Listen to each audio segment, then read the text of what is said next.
Hey, it's John Larson here, and this week on Go Wheel, we're going to be covering Deathwobble and Steering Wander, part 3 on the JL, and I'm going to tell you about what made a massive difference out of a huge list of things we've done the last couple of weeks to get this thing driving straight on the road again. Stay tuned and go wheel.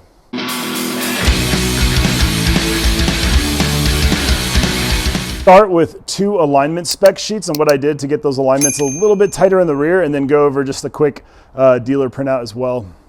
All right, so here's spec sheet number 1. Rear thrust is negative 0.11 degrees, which is actually really good.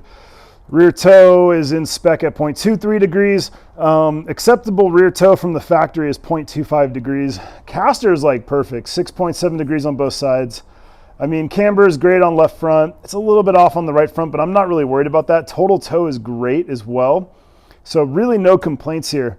The rear toe and rear thrust was a little bit off, but honestly, I've looked at probably 20 or 30 or 50 JL alignment spec sheets on JL Wrangler form in the past 3 weeks, and most rear thrust is between 0.25 and 0.5, and rear toe is between 0.2 and 0.5. So compared to the ones I've seen, I'm doing a lot better.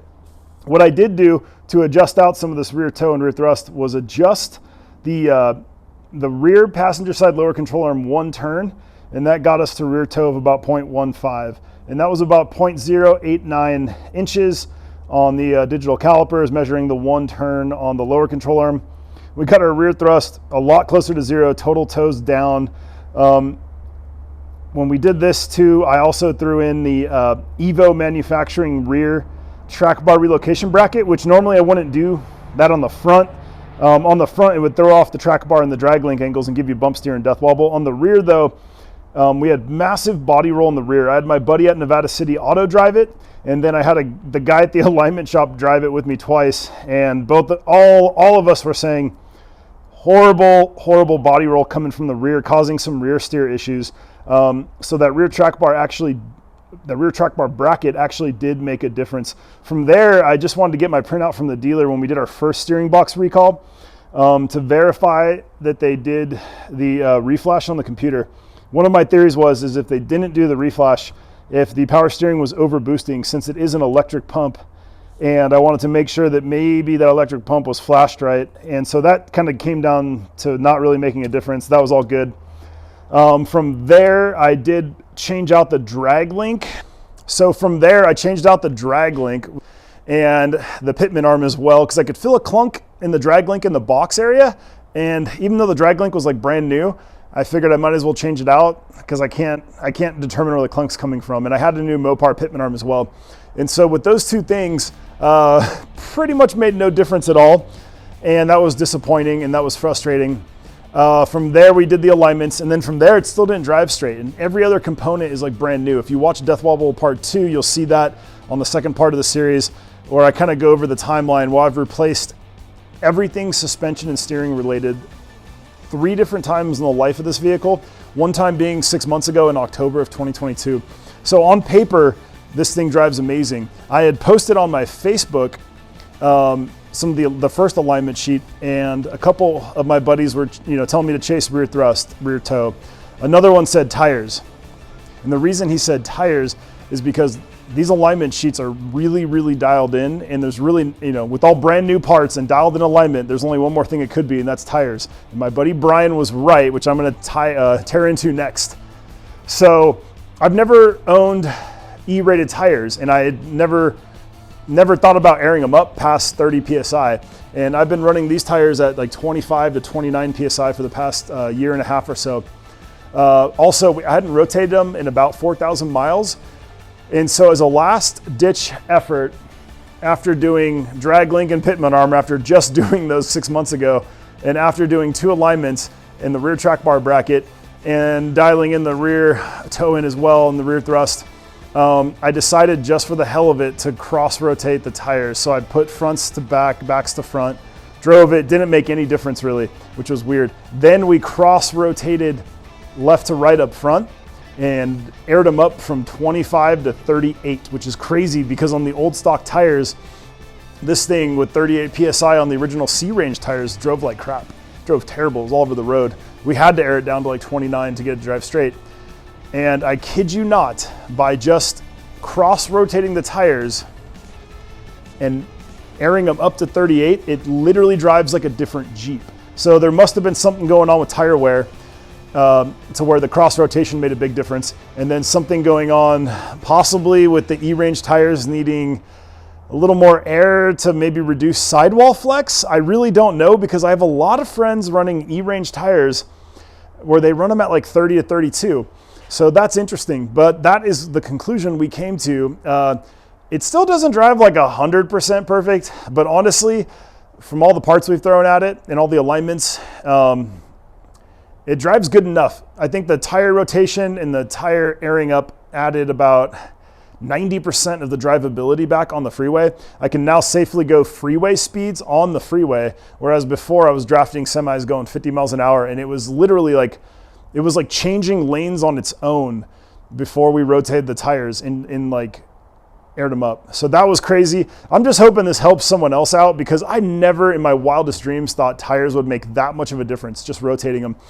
I still could have an issue with one of these tires where maybe one of them has, I hope it doesn't have like a cord separating or something weird like that, but it's always possible. But that's where we're at now. All right, the next part of this video, we are gonna tear into the Draglink and the pitman arm on this thing, and we will kind of rush through that with some time lapse. You'll make this rather snappy, won't you? I have some very heavy thinking to do before 10 o'clock.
All right, thanks for tuning in this week. I appreciate it. Like, subscribe, follow, comment, and click on notifications. Do all that cool stuff. It really helps me out. I just started to learn how to look at Google Analytics and YouTube Analytics, and like 7% of the people that watch the channel subscribe. The rest don't, and the rest don't return. So if you guys can help me out by subscribing and watching another video, I'd appreciate that. Also, too, I got some cool merch coming soon. We got some stickers being printed right now, and I'm working on getting some shirts being printed. I had 2 logos made recently on some website called Fiverr, which I'm learning about YouTube videos by watching other YouTubers who tell you how to make YouTube videos, because I'm pretty terrible at it, and I'm still learning every day because I've been doing it for about a month in my spare time. And so anyways, the logos end up looking really good. A couple of them are peppered in on some of these videos as well, and some of the more recent videos. But I'm also going to be sticking some of those logos on t-shirts. And if you're interested in buying a shirt, comment below. That'll help me gauge how much I need to pre-order. We're doing a small run, so the cost per item is actually pretty expensive so far from some of the initial quotes.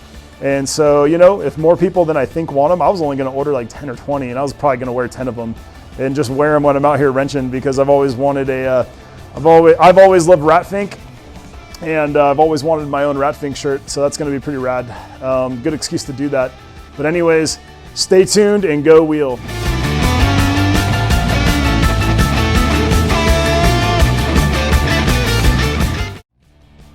Is this thing recording? I think this is the point where I'm not sure if the coffee is going to give me energy or anxiety right now,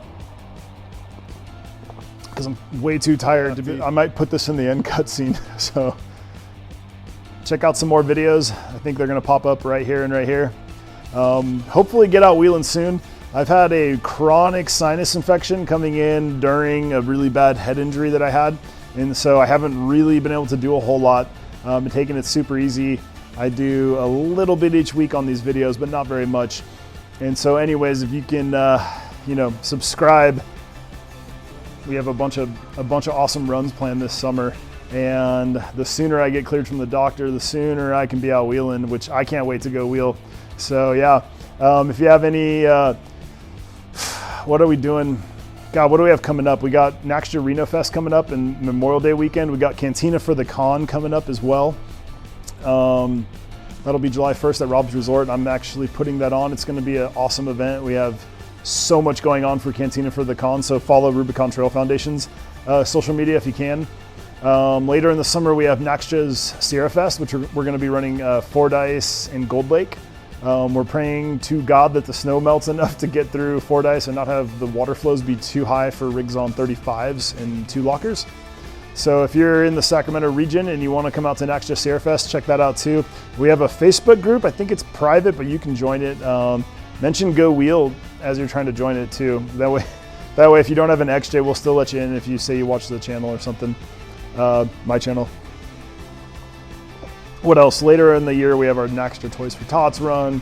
Probably going to do a bunch of other runs all summer long, but it's really pending snow and God, what else? Well, depending if I can get the Cherokee driving straight again. Just got a bunch of new parts for that. So yeah, stay tuned. And thanks for watching this end credits while I put the, let you guys look at the 2 videos to watch next right here as I learn how to do that stuff. Thanks. I'm hoping there is no Deathwobble and Steering Wonder Part 4. I'm hoping this is the end of it. I do have some Reed Racing knuckles on order, and I'm curious to see if that makes any difference at all. Also, another thing that's sitting over here on the bench, which is hard to see, is, that thing won't let me do it, is a Hellwig rear sway bar.